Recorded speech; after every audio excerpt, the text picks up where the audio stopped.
see a few clouds late in the week, but mostly sunny, 75 on Friday. Loving it. Looks like mid-60s over the weekend, low 60s throughout next week. A cool 44 right now. Bring it on. All right, time for strange but true news, Casey. Also bring it on. All right, your kids have iPhones or Androids? Android. Okay, all right. Well, a sharing feature built into Apple's latest iOS update has police departments nationwide issuing a warning to iPhone users. Mm-mm. But security experts say that the hubbub may be a little bit be hyped up.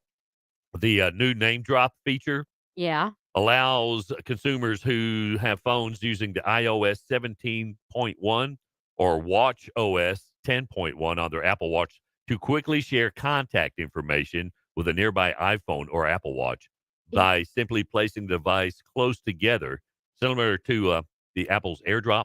Yeah. That allows for the exchange of images between Apple devices. Now, per People, I think that's People Magazine. However, law enforcement officials across the U.S. have sent up a red flag on the technology, noting that the name drop is automatically set to on the user's phones, meaning people, Oh. including kids, may unintentionally be granting access to anyone who wants to take their contact information. Oh, that's not good. Yeah, parents, don't forget to change these settings on your kid's phone to help keep them safe as well. Now, per People in USA Today, police departments in Michigan, Tennessee, Ohio, Massachusetts, and Wisconsin have all posted similar warnings and instructions on how to turn the feature off. However, experts tell the New York Times that the phones have to be exceptionally close for name drop to work. Well, Yeah.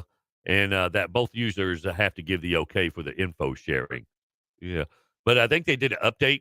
I yeah. had an update on mine last night, popped up for security measures. I think they reset that to you have to manually turn it on instead of off. But I would check. Yeah, double check. I'm just guessing here because this news came out and then all of a sudden they did an update. Uh-huh. Mhm. All right, Detroit is now home to the country's first stretch of road that can wirelessly charge an EV.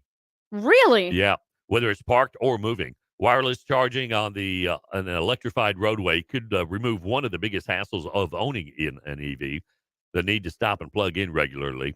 Now, electrified roads could be also be helpful in keeping electric buses, delivery vans, long haul trucks, and robo taxis operating around the clock. Driving the news, officials on Wednesday celebrated the completed installation of inductive charging coils made by Israeli startup Electrion in a quarter-mile stretch of 14th Street in Detroit's uh, Michigan Central. That's a mobility innovation district. The road will be used to test and perfect Electrion's wireless charging technology in a real-world environment before making it available to the public in the next few years. Now, how much do you think that's going to cost That's gonna a taxpayers? lot. A lot, and that was only a quarter-mile stretch Yeah. that they made. I still think a charger's I can't expensive. see it happening. I can't not without already well, we're already bankrupt as a country. Ah, I might as can't well then. you might as well go all the way. Yeah, I can only see imagine the price tag on that.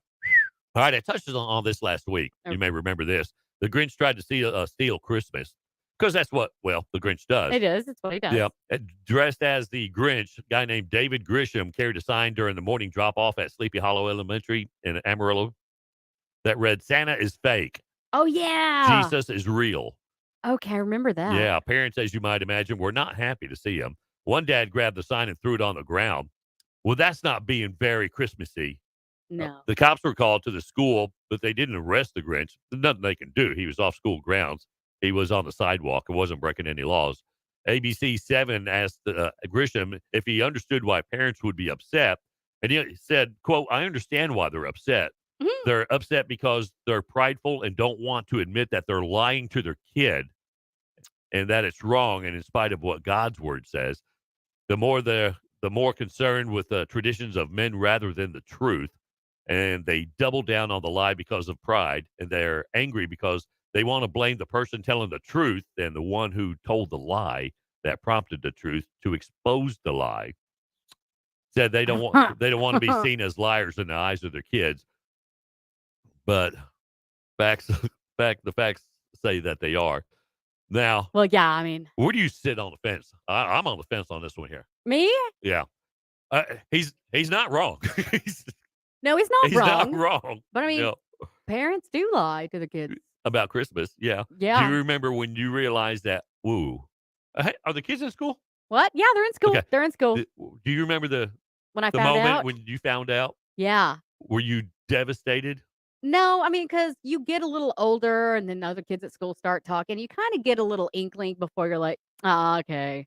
And then No, you were I wasn't. like, "Damn." No, I was still excited about the presents. I was I think devastated. I went along with it, like, under the table, like, I didn't even Yeah. let them knew I knew yet. I didn't care. Okay. Like, Okay.